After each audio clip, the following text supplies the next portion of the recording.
What's up everyone, so glad you could join me for a board RNGod plays FE8, also known as a 100% growth low turn count playthrough on Ephraim's route. First off, we gotta promote Cormag. Actually, we don't have to. I could have kept him unpromoted, gotten the same turn count, and maybe gotten a few levels on Cormag, but when I first prepped for this chapter, I thought I had to promote him, so I did. Kind of a mistake in retrospect. It could have made the later chapters a bit more reliable if I had higher stats on my Cormag. That's what Boris did. But instead, I have promoted Cormag for this chapter. That's just how it is. So this chapter is a pretty tricky kill boss. Normally, kill boss is pretty easy, but the boss is pretty far away. 26 squares, in fact, which is 3 turns of movements by an 8-move unit, and then 2 more tiles. So I gotta get 2 more squares cheated onto my unit, and of course I do this by doing rescue drops. So the way it basically works is you rescue a unit with 8 move like Vanessa on turn 1. In my case, it's 4 doing it. He's going to hand Vanessa to one of my paladins. Then a paladin is going to drop Vanessa in a position where she can then be given a paladin. And then that paladin can be dropped in the 2 range of the boss and kill the boss on turn 3 enemy phase. And I looked really hard. I had a lot of help from Irissa, in fact, trying to figure out if there was a way to get a player phase kill instead. Because that would have made the boss kill so much easier, but there wasn't. So instead I had to do other measures to get the boss kill on turn 3 enemy phase. That was a big pain. Enemy density isn't too high on turn 1, there's just a bunch of shamans, cavaliers, archers, pirates, all pretty far away from me, which is what prevented me from getting a turn 1 heal with Archer, since the only way to get a turn 1 heal or mend is to attack someone, get countered, and then rescue drop them with 2 of my flyers back onto the ship you start on. And that way I would get a turn 1 mend, but I needed all my flyers to do other things. Tana actually gets a level from chipping this Cavalier, which is more important than you might think. I need Tana to be at least level 5 for the next chapter in order to kill exactly 1 enemy. And then Tana also is nice to promote later. Cormag and Kyle are off on an adventure on their own. The only side objective in this chapter that we're going to fulfill, which is recruiting Ewan by visiting the village. Ewan is a very underleveled trainee mage that I'm not going to bother with doing anything. But he does one thing, and that's making sure that Marisa, the female Myrmidon that's near the boss, is recruited. Most players probably think that you have to actually talk to Marisa in order to actually recruit her.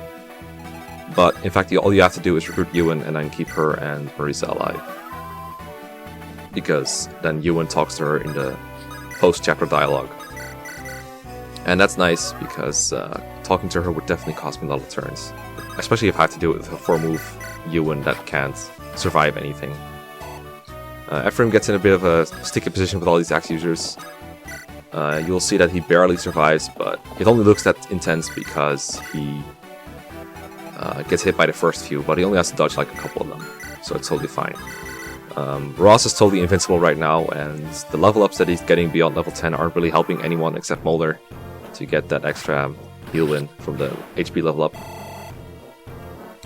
So yeah, the rescue chain was a pretty tricky endeavor. In my old run, I had a 4-turn at this chapter, and then Horus was like, hey, you can do a 3-turn pretty easily. You just need to crit the boss on turn 3 enemy phase. And that's the painful part of this run, honestly. Is trying to get that enemy phase crit. I'll talk about it a little, because there's not a whole lot else to talk about on this long enemy phase. I guess there's the fact that Kyle kills a bunch of enemies that I would have preferred to give to Cormag. But it's fine this way. But yeah, the problem with an enemy phase crit on a boss, especially a double crit, which I have to do, is that you can't really set your RN script to be like, okay, I need to burn this many RNs to get the crit, because the amount of RNs that are burned on an enemy phase is completely variable, because enemies moving burns RNs, enemies getting crits, enemies hitting or missing you, changes the number of RNs that's burned, so you can't really rig something, you have to just brute force it until it works.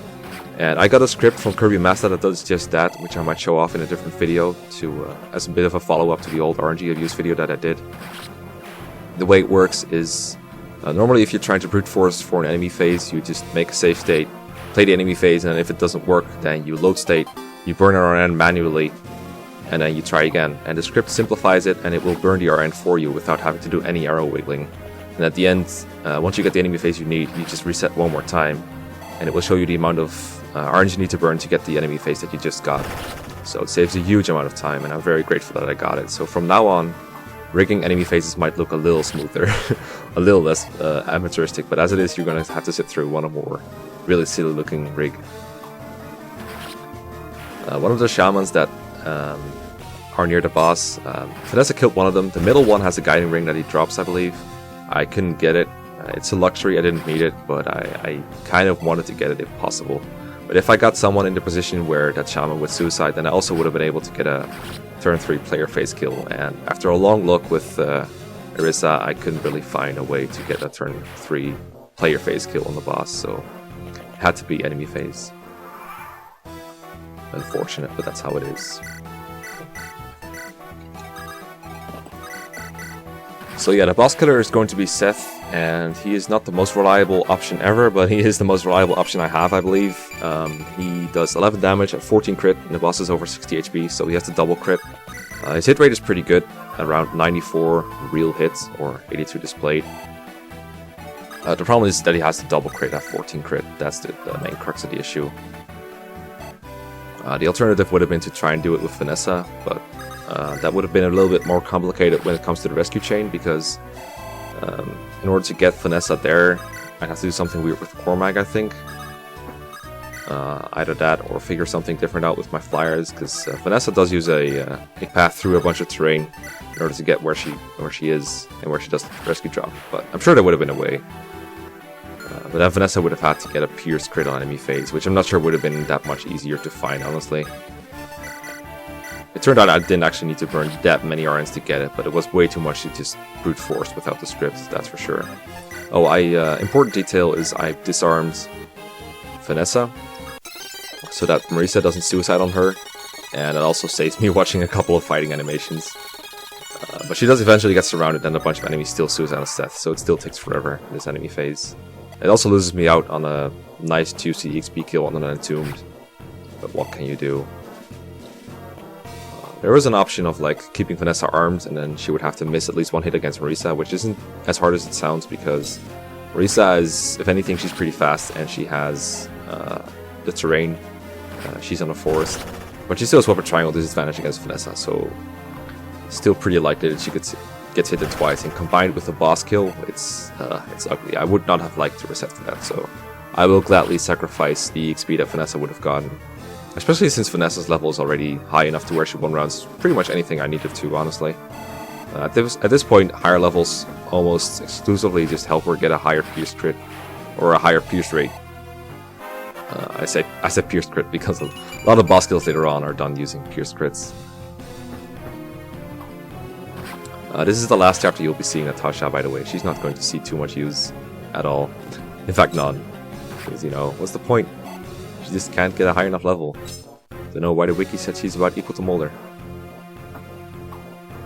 But yeah, there we go. That's this chapter completed in 3 turns. Thanks a lot for watching, and I'll see you next time.